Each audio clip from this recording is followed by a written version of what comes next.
Okay, అందరికీ నమస్కారం అండి. ఈరోజు శేషారావు గారి మిర్చి పొలం చూడటానికి పెదకూరపాటు రావటం జరిగింది.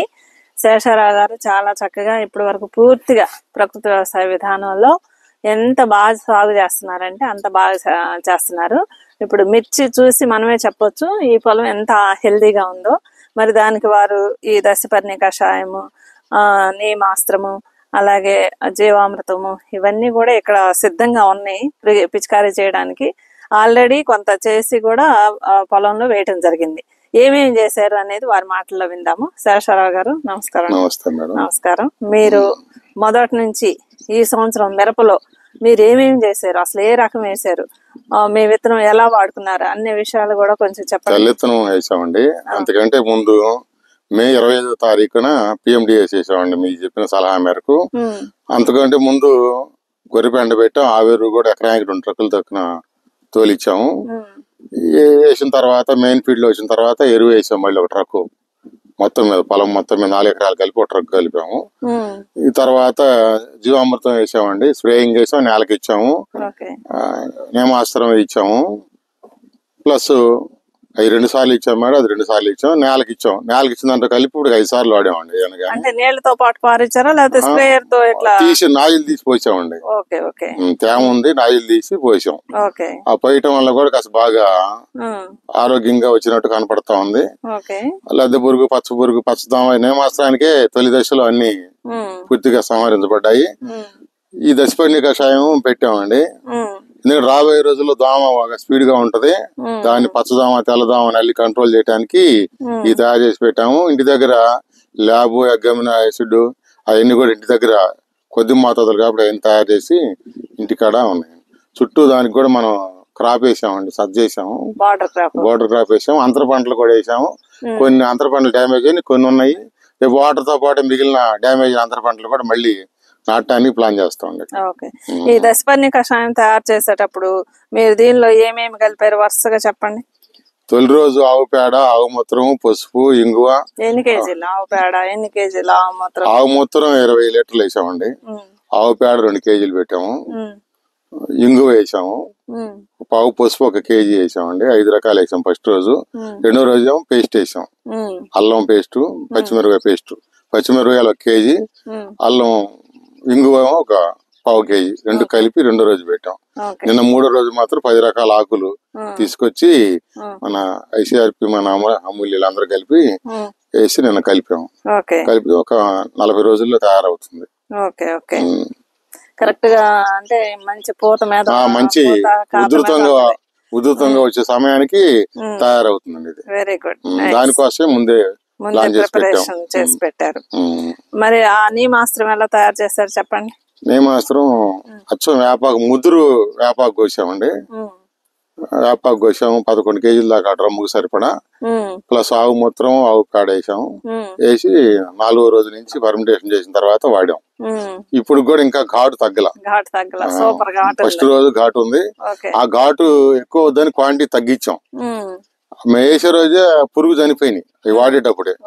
అందుకని ఇంకా కొద్దిగా గాండు తగ్గించాం. మొక్కలు దెబ్బతింటాయేమని తగ్గించాం. అయినా రిజల్ట్ బాగానే వచ్చింది. ఎక్సలెంట్. జీవామృతం ఎన్నిసార్లు పారించారు? 2 సార్లు పెట్టామండి. ఇప్పుడు మళ్ళీ ఈ జీవామృతం తయారు చేసాం, సూపర్ జీవామృతం అని. ఇది కూడా మళ్ళీ స్ప్రేయింగ్ పెట్టాలండి. సూపర్ జీవామృతం ఎలా తయారు చేశారు? జీవామృతం 2 లీటర్లు తీసుకొని అందులో బెల్లం, పిండి వేసాము. కలిపి తయారైంది. బాగా మంచి తయారుగా ఉంది. మంచి ఇప్పుడు కూడా వాసన వస్తా ఉందండి. అది గమనించవచ్చు మనం. నైస్. సరే, మనం మీ పొలంలోకి వెళ్దాం పదండి, ఒకసారి చూద్దాం ఏమేమి వేసారు, ఎలా ఉంది. చుట్టూ సజ్జ పెట్టాము చక్కగా. బోర్డర్ క్రాప్ పెట్టాము. చుట్టూ సజ్జ బోర్డర్ క్రాప్ పెట్టాము. ఇప్పుడు ఇది ఎన్నో తేదీన నాటింది? 6వ తారీఖు నాటామండి. అక్టోబర్ 6 నాటాం. అక్టోబర్ 6 నాటాం. ఆ రోజే పెద్ద ఎత్తున వాన కురిసింది. లేకపోతే ఇంకొద్దిగా బాగుండేది చేను కూడా. ఇట్లా కంద కొన్ని అయితే బతికినాయి.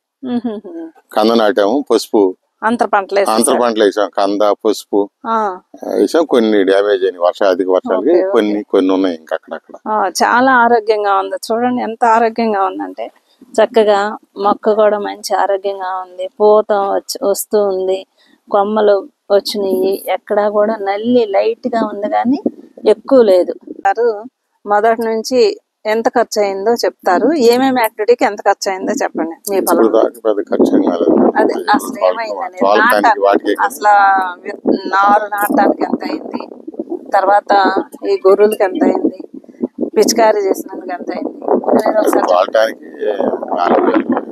తీసుకున్నాను. ఇప్పుడు ఎకరా నాటడానికి ఓకే ఇప్పుడు 3 సార్లు ఒంటరి తోలేము. ఓకే తోలినందుకు వాళ్ళు 8 నెలలు తీసుకుంటారు. వేపిండి వేసారా ఒకసారి గుంటగా? వేపిండి వేసాం. వేపిండి ఎంత అయింది? వేపిండి 700 తీసుకున్నారంటే వేస్తాను. ఎక్కడ తెచ్చారు వేపిండి? అవి బయట తెప్పించాం మేడం. ఓకే ఆవు తెప్పిండి 2 బస్తాలు వేసాము, అవి కూడా బయట తెప్పించాము. ఓకే 500 తీసుకున్నారు. ఓకే ఎరువు మన వాళ్ళు తింటే ఆ ఎరువు కొన్నాము తొలకర్లో ఫస్ట్ లో. ఎరువు వేసాం. స్ప్రేయింగ్లు అంటే 4-5 సార్లు వేస్తే వాళ్ళకి ఎకరానికి 100 రూపాయలు చేయించాం. ఈ ఆకులు ఇవన్నీ కొద్ది 100 బెల్లం అవన్నీ కేజీ 70 రూపాయలు కొనుక్కొచ్చేవాళ్ళం. వాటికి పెద్ద ఖర్చు ఏం కాదు. పోయేటువంటి అందరూ కలిసి పోసేవాళ్ళు కూడా ఆకులు. వాటికి అందరు సరదాగా కలిసి కోసుకుంటున్నారా? ఓకే ఓకే చాలా సంతోషం. బాగా చేస్తున్నారు ఇక్కడ.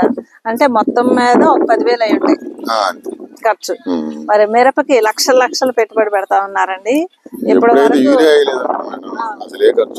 అది యూరియా నత్రజని ఎరువులు వేస్తే ఆశిస్తాం. ఏమీ వేయలేదు కాబట్టి ఇక్కడ కేవలం నేలలో ఉన్న బలాన్ని, నేలలో ఉన్న సూక్ష్మజీవులను అభివృద్ధి చెందించడానికి ప్రకృతి వ్యవసాయానికి సంబంధించినటువంటి ఇన్పుట్స్ మాత్రమే, ఘనజీవామృతం కానీ, దాంతోపాటు వేపిండి, ఆవుల పిండి చక్కగా తెచ్చి వేయడం జరిగింది. అట్లాగే మనకి జీవామృతం మొక్కకి కూడా స్ప్రే నాజిల్ తీసేసి పోసారు. మరి అతి తక్కువ ఖర్చుతో గొర్రె మాత్రం 3 సార్లు 4 సార్లు గొర్రె తోలటం జరిగింది. చూసారా మరి అతి తక్కువ ఖర్చుతో ఎంత ఆరోగ్యవంతమైన పంటను పండిస్తున్నారు. శేషారావు గారికి అభినందనలండి. నిజంగా మిరపని ప్రకృతి వ్యవసాయ విధానంలో పండించవచ్చు, ఇంత ఆరోగ్యంగా పండించవచ్చు అని నిరూపిస్తున్నారు శేషారావు గారు. మీకు అభినందనలండి. ధన్యవాదాలు. మొదటి నుంచి ఎంత ఖర్చు అయిందో చెప్తారు, ఏమేమి యాక్టివిటీకి ఎంత ఖర్చు అయిందో చెప్పండి. మీ పొలం అది అసలు ఏమైందని అసలు నారు నాటడానికి ఎంత అయింది, తర్వాత ఈ గొర్రెలకి ఎంత అయింది, పిచికారీ చేసినందుకు ఎంత అయింది తీసుకున్నాను. ఇప్పుడు ఎకరా నాటడానికి ఓకే ఇప్పుడు 3 సార్లు ఒంటరి తోలేము. ఓకే తోలినందుకు వాళ్ళు 8 నెలలు తీసుకుంటారు. వేపిండి వేసారా ఒకసారి గుంటగా? వేపిండి వేసాం. వేపిండి ఎంత అయింది? వేపిండి 700 తీసుకున్నారంటే వేస్తాను. ఎక్కడ తెచ్చారు వేపిండి? అవి బయట తెప్పించాం మేడం. ఓకే ఆవు తెప్పిండి 2 బస్తాలు వేసాము, అవి కూడా బయట తెప్పించాము. 500 తీసుకున్నారు. ఓకే ఎరువు మన వాళ్ళు తింటే ఆ ఎరువు కొన్నాము తొలకర్లో ఫస్ట్ లో.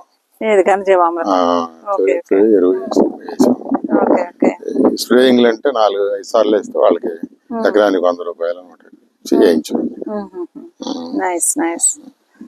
ఈ ఆకులు ఇవన్నీ కొద్ది 100 బెల్లం అవన్నీ కేజీ 70 రూపాయలు కొనుక్కొచ్చేవాళ్ళం. వాటికి పెద్ద ఖర్చు ఏం కాదు. పోయేటువంటి అందరూ కలిసి పోసేవాళ్ళు కూడా ఆకులు. వాటికి అందరు సరదాగా కలిసి కోసుకుంటున్నారా? ఓకే ఓకే చాలా సంతోషం. బాగా చేస్తున్నారు ఇక్కడ. అంటే మొత్తం మీద ఒక 10,000 అయి ఉంటాయి ఖర్చు. మరి మిరపకి లక్షలు పెట్టుబడి పెడతా ఉన్నారండి. ఇప్పుడు అది యూరియా నత్రజని ఎరువులు వేస్తే ఆశిస్తాం. ఏమీ వేయలేదు కాబట్టి ఇక్కడ కేవలం నేలలో ఉన్న బలాన్ని, నేలలో ఉన్న సూక్ష్మజీవులను అభివృద్ధి చెందించడానికి ప్రకృతి వ్యవసాయానికి సంబంధించినటువంటి ఇన్పుట్స్ మాత్రమే, ఘనజీవామృతం కానీ, దాంతోపాటు వేపిండి, ఆవుల పిండి చక్కగా తెచ్చి వేయడం జరిగింది. అట్లాగే మనకి జీవామృతం మొక్కకి కూడా స్ప్రే నాజిల్ తీసేసి పోసారు. మరి అతి తక్కువ ఖర్చుతో గొర్రె మాత్రం 3 సార్లు 4 సార్లు గొర్రె తోలటం జరిగింది. చూసారా మరి అతి తక్కువ ఖర్చుతో ఎంత ఆరోగ్యవంతమైన పంటను పండిస్తున్నారు. శేషారావు గారికి అభినందనలండి. నిజంగా మిరపని ప్రకృతి వ్యవసాయ విధానంలో పండించవచ్చు, ఇంత ఆరోగ్యంగా పండించవచ్చు అని నిరూపిస్తున్నారు శేషారావు గారు. మీకు అభినందనలండి. ధన్యవాదాలు.